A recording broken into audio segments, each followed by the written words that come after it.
চট্টগ্রামে ১০ ট্রাক অস্ত্র চোরাচালানের ঘটনায় করা মামলায় মৃত্যুদণ্ডাদেশ প্রাপ্ত সাবেক স্বরাষ্ট্র প্রতিমন্ত্রী লুৎফুজ্জামান বাবর ও এনএসআইয়ের সাবেক মহাপরিচালক অবসরপ্রাপ্ত মেজর জেনারেল রেজাকুল হায়দার চৌধুরী সহ ৪ জনকে খালাস দিয়েছে আদালত। স্টাফ রিপোর্টার মিনহাসউদ্দিন জানান, বুধবার বিচারপতি মোস্তফাজ্জামান ইসলাম ও বিচারপতি নাসরিন আক্তারের সমন্বয়ে গঠিত হাইকোর্ট বেঞ্চ এই রায় ঘোষণা করেন। রায়ে খালাসের পাশাপাশি ১০ আসামির মৃত্যুদণ্ডের সাজা কমানো হয়েছে। আসামিদের আইনজীবী এস এম শাহজাহান সাংবাদিকদের বলেন, এই মামলার শুরু থেকেই আদালতকে বলেছেন এই অস্ত্রগুলো কোত্থেকে এসেছে, কোথায় যাবে, এগুলোর বাহক কারা। এটা যদি চোরাচালানের জন্য আনতে হয় তাহলে বাংলাদেশের আইনে প্রমাণ করতে হলে দেখাতে হবে আর্থিকভাবে লাভবান হওয়ার জন্য হয়েছে।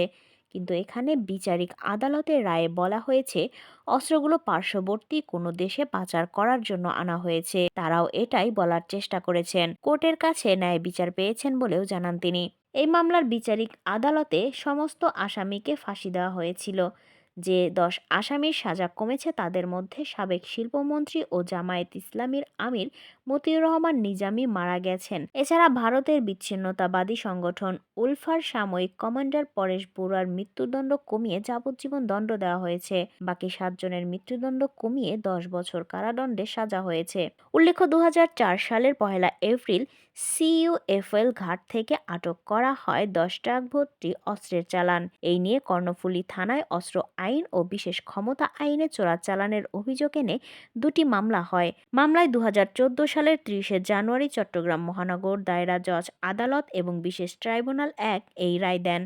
এর মধ্যে অস্ত্র চোরাচালান মামলায় বিচারিক আদালতের রায়ে সাবেক শিল্পমন্ত্রী ও জামায়াত ইসলামীর আমির মতিউর রহমান নিজামী, সাবেক স্বরাষ্ট্র প্রতিমন্ত্রী লুৎফুজ্জামান বাবর, ভারতের বিচ্ছিন্নতাবাদী সংগঠন উলফার সাময়িক কমান্ডার পরেশ বড়ুয়া এবং ২টি গোয়েন্দা সংস্থার ঊর্ধ্বতন কর্মকর্তা সহ ১৪ জনকে ফাঁসির আদেশ দেওয়া হয়। অস্ত্র আইনে করা অন্য মামলায় যাবজ্জীবন কারাদণ্ডাদেশ হয় একই আসামিদের। ১০ ট্রাক অস্ত্র মামলায় ১৪ জন ব্যক্তির মৃত্যুদণ্ড হয়েছিল। এই মৃত্যুদণ্ডাদেশের রেফারেন্স শুনানি হয়ে আজকে রায় হয়েছে। এই রায়ে সর্বমোট খালাস পেয়েছেন ৭ জন। এই ৭ জনের ভিতরে ৪ জন খালাস পেয়েছেন যারা কন্টেস্ট করেছেন। একজন খালাস পেয়েছেন যিনি পলাতক ছিলেন, নুরুল আমিন। এছাড়াও ২টো আপিল এবেটেড হয়ে গেছে, জনাব মতিউর রহমান নিজামী এবং জনাব আব্দুর রহিম। ওনাদের আগেই মৃত্যুবরণ করেছেন। এরপরে বাকি ৬ জনকে ১০ বছরের সাজা দেওয়া হয়েছে। এই ৭ জন আর এই ৬ জন ১৩ জন, আর আরেকজন পরেশ বড়ুয়া যাকে যাবজ্জীবন সাজা দেওয়া হয়েছে। এই সব মিলিয়ে ১৪ জনের ভিতরে ৭ জনকে খালাস দিয়েছেন, ৬ জনকে ১০ বছরের সাজা দিয়েছেন এবং একজনকে যাবজ্জীবন সাজা দিয়েছেন। এরই প্রেক্ষিতে এই মামলা আজকে নিষ্পত্তি হলো। এই মামলার মূল বিষয়বস্তু দাঁড়িয়েছিল যে আদালত দেখবে সঠিক ইনভেস্টিগেশন হয়েছে কিনা, প্রপার ব্যক্তির বিরুদ্ধে প্রপার চার্জ এবং সাক্ষ্য প্রমাণ হাজির করা হয়েছে কিনা। জনাব লুৎফুজ্জামান বাবরকেই মামলার প্রধান আসামি করা হয়েছিল দ্বিতীয় তদন্তের ভিত্তিতে।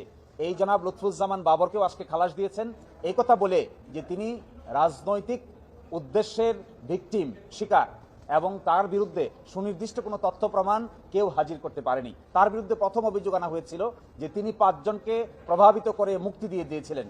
এই ৫ জনই আদালতে ছিল, ৫ জনই হাজির ছিল, ৫ জনই ১৬৪ ধারা জবানবন্দি করেছে। সুতরাং ৫ জনকে মুক্তি দেওয়া হয় নাই। আর দ্বিতীয় অভিযোগ আনা হয়েছিল যে তৎকালীন সরকারের আমলে একটি তদন্ত রিপোর্ট হয়েছিল। ওই তদন্ত রিপোর্ট নাকি লুৎফুজ্জামান বাবর সাহেব প্রভাবিত করেছিলেন। এই তদন্ত রিপোর্টের প্রধান যিনি ছিলেন, তখনকার যিনি স্বরাষ্ট্র সচিব, তিনি আদালতে এসে সাক্ষী দিয়েছেন। যিনি সদস্য সচিব ছিলেন তদন্ত কমিটির, তিনিও এসে সাক্ষী দিয়েছেন। কিন্তু তারা সুনির্দিষ্ট কোনো অভিযোগ তার বিরুদ্ধে দিতে পারেননি। ফলে লুৎফুজ্জামান বাবরকে এই মামলা থেকে বেকসুর খালাস প্রদান করেছেন। এছাড়াও অন্যান্য আসামি, বিশেষ করে মতিউর রহমান নিজামীর পক্ষে আমরা ছিলাম, ওনাকে মামলাটা এবেট হয়ে গেছে যেহেতু তিনি আগেই মৃত্যুবরণ করেছেন, কিন্তু যে ফাইন ছিল এই ফাইনটিও তিনি অন মেরিট খালাস করে দিয়েছেন। ফলে এই মামলায়ও আর কোনো একুইটাল পেয়েছেন। বাকিদের সংশ্লিষ্ট আইনজীবী আছে, সংশ্লিষ্ট আইনজীবীরা আপনাদের সামনে কথা বলছেন। এভিডেন্স কম না, এভিডেন্স নাই। এভিডেন্স যদি প্রমাণ করা না যায় তবেই তো খালাসপ্রাপ্ত হয়।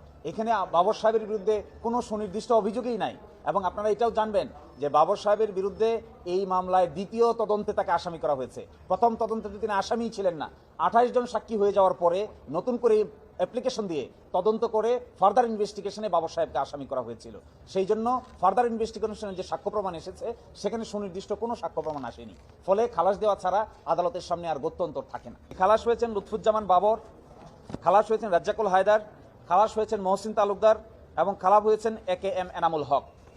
একই সাথে এই খালাসের মধ্যে মৌলানা মতিউর রহমান নিজামী এবং নুরুল আমিন, যিনি তখন সেক্রেটারি ছিলেন শিল্প মন্ত্রণালয়ের, এবং যার মামলা অ্যাবেট হয়ে গেছে, মৃত্যুবরণ করেছেন ব্রিগেডিয়ার জেনারেল আব্দুর রহিম। আর যাদেরকে 10 বছরের সাজা দেওয়া হয়েছে তারা হলেন আকবর, লিয়াকত, শাহাবুদ্দিন, হাফিজ, মঈনুদ্দিন, হাজি আব্দুস সুবান। তাদেরকে 10 বছরের সাজা দেওয়া হয়েছে এবং যাবজ্জীবন সাজা দেওয়া হয়েছে পরেশ বড়ুয়াকে। সম্ভবত পরেশ বড়ুয়া আগেই বন্দি বিনিময়ের চুক্তির অংশ হিসেবে বাংলাদেশ থেকে তাকে ভারতে নিয়ে যাওয়া হয়েছে।